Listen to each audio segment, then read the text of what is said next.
Hello friends, welcome to my YouTube channel. दोस्तों, आज का टॉपिक है education reform we need in our schools. दोस्तों, स्टार्ट करते हैं। पहला है दोस्तों फैकल्टी। पहला पॉइंट है दोस्तों फैकल्टी। दोस्तों, हमारे जो स्कूल्स हैं उनमें स्किल्ड और ट्रेन फैकल्टी की कमी है, तो वो होना चाहिए। स्किल्ड और ट्रेन फैकल्टी बहुत ज़रूरी है। उसके बाद उनकी सैलरी बढ़ा देनी चाहिए टीचर्स की।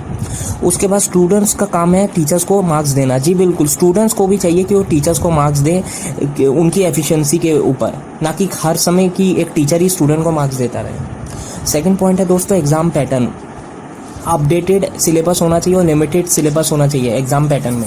और एग्जाम लेने का तरीका पूरा चेंज होना चाहिए। असाइनमेंट्स होने चाहिए, प्रोजेक्ट वर्क होना चाहिए, ग्रुप डिस्कशन होना चाहिए, group project, practical knowledge, MCQ format. उसके बाद वाइवा, ऑनलाइन टेस्ट जो कि एमसीक्यू फॉर्मेट में लैब में हो। उसके बाद online presentation, individual project, smart class और फिर उस टॉपिक पे केस स्टडी। ये सब होना चाहिए एग्जाम पैटर्न में।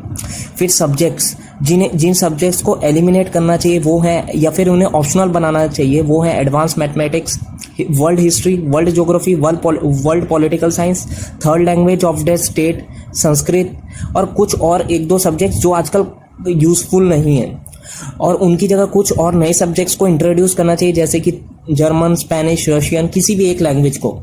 उसके साथ साथ रीजनिंग जो बैंक पीओ के एग्जाम में आती है, artificial intelligence, machine learning, coding, digital marketing, animation, web designing, graphics, mass communication, fine arts, e commerce, economics, personal development, startup, psychology, physical education, business study, problem solve based questions, financial education, health education, इन subjects पे ध्यान देना चाहिए। और सबसे important startup पे। उसके बाद दोस्तों आर्ट्स, कॉमर्स, साइंस को पूरा मिक्स कर देना चाहिए। एक स्टूडेंट चाहे तो फिजिक्स के साथ ज्योग्राफी, हिस्ट्री के साथ केमिस्ट्री, अकाउंट्स के साथ मैथमेटिक्स, सब कुछ ले सकता है। ऐसा नहीं कि आर्ट्स कॉमर्स वाले सब अलग हैं, ऑल आर इक्वल। उसके बाद दोस्तों स्पोर्ट्स और एक्स्ट्रा एक्टिविटीज़ को भी इन्वॉल्व करना चाहिए, जैसे कि NCC, physical education, sports, yoga, ये सब डेली होना चाहिए। एक पीरियड डेली स्पोर्ट्स का होना चाहिए। साथ में आपके अदर एक्टिविटीज़ जैसे कि म्यूजिक, और दोस्तों और एक पॉइंट है कि वोकेशनल ट्रेनिंग होना चाहिए। एक स्टूडेंट को वोकेशनल ट्रेनिंग यानी कि इलेक्ट्रीशियन, कारपेंटर, गार्डनिंग, इन सब जॉब्स में भी उसको थोड़ी बहुत नॉलेज होनी चाहिए और इसकी प्रॉपर ट्रेनिंग उसे मिलनी चाहिए। उसके बाद दोस्तों एडमिशन कोटा के बेस पे नहीं होना चाहिए कि SC ST OBC कोटा, नहीं, फादर की इनकम के ऊपर उसे कोटा मिलना चाहिए। वैसे तो कोटा होना ही नहीं चाहिए, अगर होता भी है तो फादर की इनकम अगर कम है, लेस है, तो उस स्टूडेंट का एडमिशन होना चाहिए। नॉट दैट कि वो किस धर्म से है, किस जात से आता है। और दोस्तों उसके बाद हमें चाहिए कि हम बाहर की यूनिवर्सिटी जैसे कि MIT, हार्वर्ड, ऑक्सफोर्ड को इंडिया में लाए, ताकि इंडियंस बाहर पढ़ने ना जाए और इंडिया में ही उन्हें बाहर का एटमॉस्फेयर मिले। और उनके पास डिप्लोमा, सर्टिफिकेट, ग्रेजुएट डिग्री, सबका एक सर्टिफिकेट होना चाहिए। तो उसके बाद दोस्तों इंटर्नशिप में अगर एक लड़का चाहे तो इंटर्नशिप के लिए, समर इंटर्नशिप के लिए जा सकता है। साथ में एक एजुकेशन कैंपिंग ट्रिप भी हो, साथ में वो चाहे तो समर या विंटर वेकेशन में NGO या सोशल वर्क ज्वाइन कर सकता है। इससे पता लगेगा कि वो पढ़ाई के साथ साथ और कितनी चीज़ों में एक्टिव है, जैसे कि NGO वगैरह ज्वाइन करना या समर इंटर्नशिप वगैरह, और इसकी उसे सैलरी भी मिलनी चाहिए थोड़ी बहुत।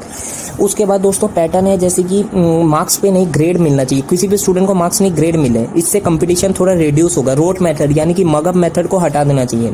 स्किल्स और इनोवेशन पे फोकस करना चाहिए। अपडेटेड और लिमिटेड सिलेबस होना चाहिए। उसके बाद दोस्तों और भी कुछ है जो मिसलीनियस कैटेगरी में आते हैं, जैसे कि बोर्ड को साल में 2 बार होना चाहिए। 10-12 का बोर्ड एक नहीं 2 बार होना चाहिए, वो भी MCQ फॉर्मेट में। स्कूल का टाइमिंग होना चाहिए 5 दिन, Monday to Friday 6 hours daily. Online homework हो या और साथ में थोड़ा कम हो, ताकि प्रेशर ना हो स्टूडेंट को। उसके बाद स्कूल अपनी मर्जी से फीस नहीं बढ़ा सके, उन्हें फीस बढ़ाने के लिए स्टेट गवर्नमेंट की परमिशन चाहिए, नहीं तो उन पर कार्रवाई होगी। उसके बाद टैबलेट और स्मार्टफोन अलाउ कर देने चाहिए। यूएस में टैबलेट और स्मार्टफोन अलाउ है एक स्कूल में, लेकिन हमारे देश में नहीं है, तो हमारे देश में अलाउ करना चाहिए। 75% अटेंडेंस को एलिमिनेट कर देना चाहिए। ये कंपलसरी बिल्कुल नहीं होनी चाहिए। एक स्टूडेंट का मन हो तो आए, वरना फिर देख सकता वो। उसके बाद हर स्कूल में करियर काउंसलिंग मस्ट हो, ताकि लोगों को बाहर जाके करियर काउंसलिंग के लिए ना जाना पड़े, और उन्हें हर फ्री में करियर काउंसलिंग की फैसिलिटी हर स्कूल दे। और ऑनलाइन स्टडी हो, जैसे कि आपने देखा आज का माहौल में ऑनलाइन स्टडी भी, मतलब स्टडी फ्रॉम होम का ऑप्शन होना चाहिए। इससे बहुत एडवांटेज मिलेगा। तो यही थे दोस्तों कुछ पॉइंट्स जो हमारे स्कूल के एजुकेशन सिस्टम में रिफॉर्म ला सकते हैं। Hope you like this video, please share it. Thank you, जय हिंद।